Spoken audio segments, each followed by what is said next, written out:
Implement کرنے کا ایک بہت بڑا فائدہ یہ بھی ہوتا ہے کہ آپ کی پوری آرگنائزیشن آپ کے سامنے پرچوں میں آ جاتی ہے، لکھی بھی آ جاتی ہے یا سسٹم میں آ جاتی ہے، جس کی وجہ سے آپ کے سارے پروسیسز آپ کی نظروں کے سامنے آ جاتے ہیں، بجائے اس کے کہ آپ اگر اپنے اکاؤنٹنٹ کے بارے میں جاننا چاہتے ہیں کہ وہ کام کیسے کرتا ہے، آپ اس سے جا کے پوچھیں۔ آپ اکاؤنٹنٹ کے پروسیسز، اکاؤنٹنسی کے جو پروسیسز ہیں، اکاؤنٹس ڈپارٹمنٹ کے جو پروسیسز ہیں وہ منگوا لیجیے، آپ کو پتہ چل جائے گا کہ آپ کے ڈپارٹمنٹ کا اکاؤنٹنٹ کیسے کام کرتا ہے۔ یہ سب کرنے کے لیے آپ کو انیشیلی شروع میں ہر اپنی جاب کا ایک پروسیس بنانا ہوتا ہے اور اس کو ڈاکیومنٹ کرنا ہوتا ہے۔ جب وہ پروسیس ڈاکیومنٹ ہو جاتا ہے تو اس کے بارے میں آپ کو اپنے امپلائی کو اویئر بھی کرانا ہوتا ہے، اس کو ایجوکیٹ کرنا ہوتا ہے۔ اس پروسیس کو بنانے میں آپ کو بہت سارے ایسے پروسیسز، مائکرو پروسیسز ملیں گے جو آپ کو نظر آئے گا کہ یہ پروسیسز ان کی یہاں پر ضرورت نہیں ہے، یہ پروسیس یہاں سے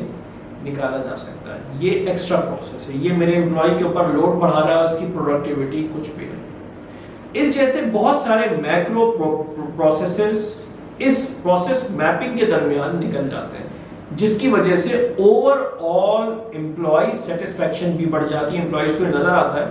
کہ ان کے اوپر کوئی بھی ایکسس لوڈ نہیں ہے، اور جب آپ ایکسس لوڈ اپنے امپلائیز کے اوپر سے نکال رہے ہیں تو اس وقت آپ ان کے پروسیسز میں ایسے بھی پروسیسز شامل کر سکتے ہیں جن کی اس جاب ٹائپ کو ضرورت ہے، تو آن بوتھ ہینڈز آپ کی پروڈکٹیوٹی انکریز ہو جاتی ہے۔ ایک تو آپ ان نیڈڈ پروسیسز نکال دیتے ہیں اور دوسرا آپ ریکوائرڈ پروسیسز ایڈ کر دیتے ہیں۔ جب پروڈکٹیوٹی ایڈ ہوتی ہے تو اینڈ ریزلٹ میں کام ایڈ ہوتا ہے زیادہ، جب کام زیادہ ایڈ ہوتا ہے تو دیٹ مینس کہ اس کمپنی کی کہ ریونیو میں بھی اضافہ ہوتا ہے۔ تو کوالٹی امپلیمنٹ کرنے سے ان اے لانگ رن آپ کے اوور آل ریونیو پہ امپیکٹ پڑتا ہے، آپ کے امیج پہ فرق پڑتا ہے۔ بہت اچھا ٹول ہے آپ کی آرگنائزیشن کو گرو کرنے کے لیے، ایکسل کرنے کے لیے اور ملٹیپلائی کرنے کے